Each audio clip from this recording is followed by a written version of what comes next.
اللہ کے رسولوں کی شان میں گستاخی کوئی نئی بات نہیں ہے، جیسا کہ اللہ نے فرمایا وَمَا يَأْتِيهِم مِّن رَّسُولٍ إِلَّا كَانُوا بِهِ يَسْتَهْزِئُونَ، ان کے پاس کوئی ایسا رسول نہیں آیا جس کا انہوں نے مذاق نہ اڑایا ہو۔ اسی لیے ہر دور کی طرح آج بھی فساد اور انتشار پھیلانے والی ایسی قوتیں موجود ہیں جو کسی نہ کسی بہانے نفرت اور انتشار پھیلا کر امت مسلمہ کی دل آزاری کرتی ہیں۔ کبھی تو قرآن کریم کو جلایا جاتا ہے اور کبھی ہمارے محبوب نبی صلی اللہ علیہ وسلم کی شان میں گستاخی کر کے ہمیں اذیت دی جاتی ہے، اور یہ سب وہ بار بار اس لیے کرتے ہیں تاکہ وہ ایک جانب نبی کریم صلی اللہ علیہ وسلم کی ناموس کی اہمیت کو مسلمانوں کی نظر میں کم کر سکیں، اور دوسری جانب مسلمانوں کے جذبات کو بھڑکا کر معاشرے میں فساد اور انتشار پھیلا سکیں۔ یوں وہ ایک تیر سے دو شکار کرتے ہیں۔ اس سب کے پیچھے ان لوگوں کے حقیقی مقاصد کیا ہیں اور ایسے موقع پر ایک عام مسلمان کو کیا کرنا چاہیے، آئیے جانتے ہیں۔ بسم اللہ الرحمن الرحیم۔ نبی کریم صلی اللہ علیہ وسلم کی عزت و ناموس پر حملے اور آپ صلی اللہ علیہ وسلم کی عظمت و شان کم کرنے کی ناپاک سازشیں کوئی نئی بات نہیں ہے۔ یہ سلسلہ تو نبی کریم صلی اللہ علیہ وسلم کے مبارک دور سے شروع ہوا اور 1400 سالوں سے جاری ہے، اور ہر دور میں ابلیسی طاقتوں نے مسلمانوں کے قلب و نظر سے روح محمدی صلی اللہ علیہ وسلم نکالنے کی کوششیں کی ہیں، لیکن اس ذات کی شان کوئی کیا کم کر سکتا ہے جن کی شان خود اللہ سبحانہ تعالیٰ نے بلند فرمائی اور جن کے بارے میں اعلان فرمایا وَرَفَعْنَا لَكَ ذِكْرَكَ، اے حبیب ہم نے آپ کے لیے آپ کا ذکر بلند کر دیا۔ اور تاریخ گواہ ہے کہ جب بھی آپ صلی اللہ علیہ وسلم کی شان کم کرنے کی کوشش کی گئی تو اس میں اضافہ ہی ہوا ہے۔ عالمی اعداد و شمار بھی اس بات کی گواہی دیتے ہیں کہ جب بھی اہل مغرب نے آپ صلی اللہ علیہ وسلم کی شان میں کوئی جسارت کرنے کی کوشش کی تو غیر مسلموں نے کثرت سے نبی کریم صلی اللہ علیہ وسلم کی سیرت مطہرہ کا مطالعہ کیا، جس کے نتیجہ میں ہزاروں لاکھوں کی تعداد میں لوگوں نے اسلام قبول کیا، جبکہ دوسری جانب گستاخی کرنے والوں کی نسلیں تک مٹ گئیں، کیونکہ اللہ سبحانہ تعالیٰ نے اپنے حبیب صلی اللہ علیہ وسلم سے یہ وعدہ کیا ہے اِنَّ شَانِئَكَ هُوَ الْأَبْتَرُ، بے شک آپ کا دشمن ہی بے نام و نشان ہے۔ یہی اللہ کا دستور اور اللہ کی سنت ہے کہ جس نے بھی اللہ کے حبیب صلی اللہ علیہ وسلم کا ذکر مٹانے کی کوشش کی تو اللہ نے اس کا نام و نشان ہی مٹا دیا۔ مٹ گئے، مٹتے ہیں، مٹ جائیں گے اعداء تیرے، نہ مٹا ہے نہ مٹے گا کبھی چرچا تیرا۔ وَرَفَعْنَا لَكَ ذِكْرَكَ کا ہے سایہ تجھ پر، ذکر اونچا ہے تیرا، بول ہے بالا تیرا۔ طریقہ برہانیہ کے شیخ طریقت امام اہل بیت سیدی الشیخ محمد بن ابراہیم محمد عثمان عبدو البرہانی فرماتے ہیں کہ جو بھی لوگ یہ حاقے بناتے ہیں اور انہیں شائع کرتے ہیں، در حقیقت وہ اپنی جہالت کو ظاہر کرتے ہیں۔ ممکن ہے کہ انہوں نے سیرت کی وہ کتب نہ پڑھی ہوں جو علماء اسلام نے لکھی ہیں، لیکن کیا انہوں نے اپنے مفکرین اور دانشوروں کو بھی نہیں پڑھا؟ حالانکہ غیر مسلم مفکرین میں سے اکثر نے نبی کریم صلی اللہ علیہ وسلم کی سیرت پر باقاعدہ تحقیق کے بعد متعدد کتب لکھی ہیں، جن میں انہوں نے یہ تسلیم کیا ہے کہ نبی کریم صلی اللہ علیہ وسلم ہی کائنات کی وہ بے مثل ہستی ہیں جن کی مثال زندگی کے کسی شعبہ میں نہیں ملتی، جیسا کہ معروف فرانسیسی شاعر اور دانشور الفونس دے لاماتان نے اپنی کتاب ہسٹوار دے لا تورک میں لکھا ہے۔ اگر مقصد کی عظمت، وسائل کی کمی اور حیران کن کامیابی اور نتائج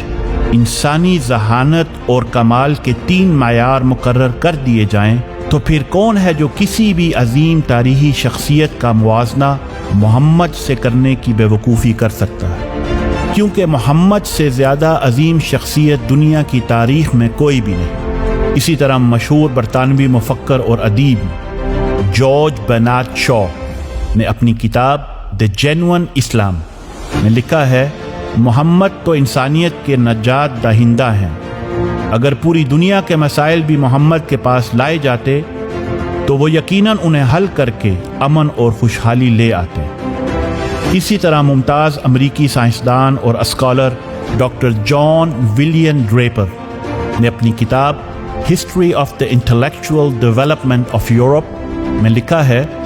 عرب کے شہر مکہ میں ایک ایسا شخص پیدا ہوا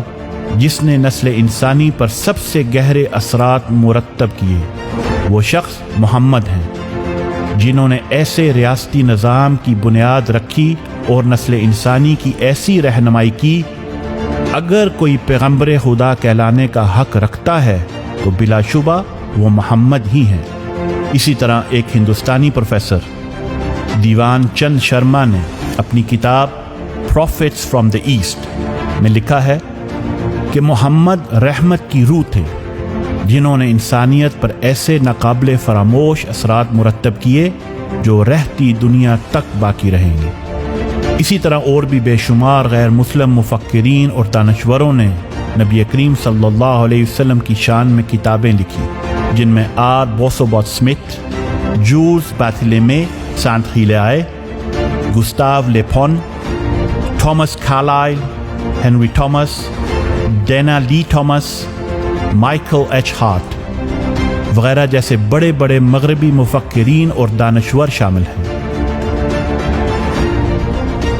مشائخ فرماتے ہیں کہ ان ساری چیزوں سے یہ واضح ہے کہ غیر مسلموں نے بھی نبی کریم صلی اللہ علیہ وسلم کی عظمت اور فضیلت کو تسلیم کیا ہے، لیکن بہت سے تاریخ نگاروں کو ان کے تعصب، تنگ نظری اور اسلام دشمنی نے آپ صلی اللہ علیہ وسلم کی فضیلت کا اعتراف کرنے سے روکے رکھا۔ اب ان ساری چیزوں کے واضح ہونے کے باوجود آئے روز مغربی میڈیا اور باطل قوتوں کا نبی کریم صلی اللہ علیہ وسلم کی شان میں ایسی نامناسب حرکتوں کا ارتکاب کرنا در حقیقت ان کی سوچی سمجھی منصوبہ بندی ہے، اور اس سازش کے پیچھے ان کا بنیادی مقصد یہ ہے کہ مسلمانوں کی نئی نسل کے دلوں سے نبی کریم صلی اللہ علیہ وسلم کی ذات کی اہمیت کو ختم کیا جائے، اور بار بار اس قسم کے نامناسب خاکے بنا کر ان کے ذہنوں میں یہ تصور ڈالا جائے کہ آپ صلی اللہ علیہ وسلم بھی ایک عام انسان ہیں، اور یہ لوگ خود ساختہ آزادی اظہار رائے کی آڑ میں اپنی ان گستاخیوں کا جواز پیش کرتے ہیں، اور وہ یہ اچھی طرح جانتے ہیں کہ جب امت مسلمہ کا اپنے نبی سے عقیدت و محبت کا رشتہ ختم ہو جائے گا اور ان کے دل ایمان سے خالی ہو جائیں گے تو ان کی آنے والی نسل فقط نام کی مسلمان رہ جائے گی، جیسا کہ اقبال نے فرمایا، یہ فاقہ کش جو موت سے ڈرتا نہیں ذرا، روح محمد اس کے بدن سے نکال دو۔ اور یہ لوگ مزید یہ چاہتے ہیں کہ مسلمانوں کے جذبات کو ابار کر ان میں انتشار پھیلایا جائے تاکہ مسلم ممالک میں فساد برپا ہو، جس کے نتیجہ میں مسلمان اپنے ہی ممالک میں توڑ پھوڑ اور جلاؤ گہراؤ سے اپنا نقصان کریں۔ اب سوال یہ ہے کہ ان حالات میں ہمارا رد عمل کیا ہونا چاہیے؟ ان تمام معاملات کا پائیدار حل یہی ہے کہ جب بھی کوئی اسلام کے شعار کی بے حرمتی کرے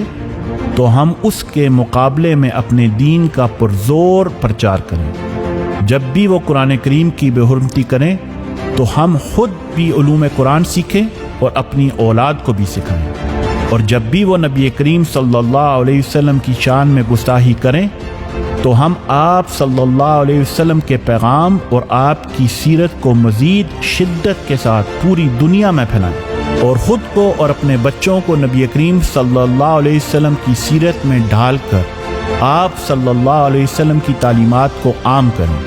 تاکہ کائنات کا بچہ بچہ دین اسلام اور نبی دو جہان صلی اللہ علیہ وسلم کی شان سے آشنا ہو جائے اور آپ صلی اللہ علیہ وسلم کی عظمت کا قائل ہو جائے، اور ہر گستاخ اپنی گستاخیوں سمیت مٹ جائے۔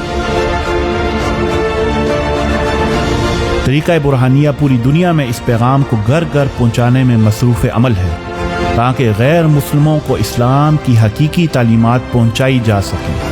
اور ہماری نوجوان نسل کے دل میں عشق مصطفیٰ صلی اللہ علیہ وسلم کی ایسی شمع روشن کی جائے کہ کفر و الحاد کی کوئی بھی آندھی اسے بجھا نہ سکے۔ آئیں آپ بھی اس بابرکت مشن میں ہمارا ساتھ دیں۔ اللہ سبحانہ تعالیٰ اپنے حبیب صلی اللہ علیہ وسلم کے وسیلہ سے ہمیں اور ہماری آنے والی نسلوں کو رسول اللہ صلی اللہ علیہ وسلم، آپ کے آل و اصحاب اور اولیاء و صالحین کی محبت نصیب فرمائے اور باطل کے ہر فتنے سے محفوظ رکھے، آمین۔ وصلی اللہ علی سیدنا محمد خاتم النبیین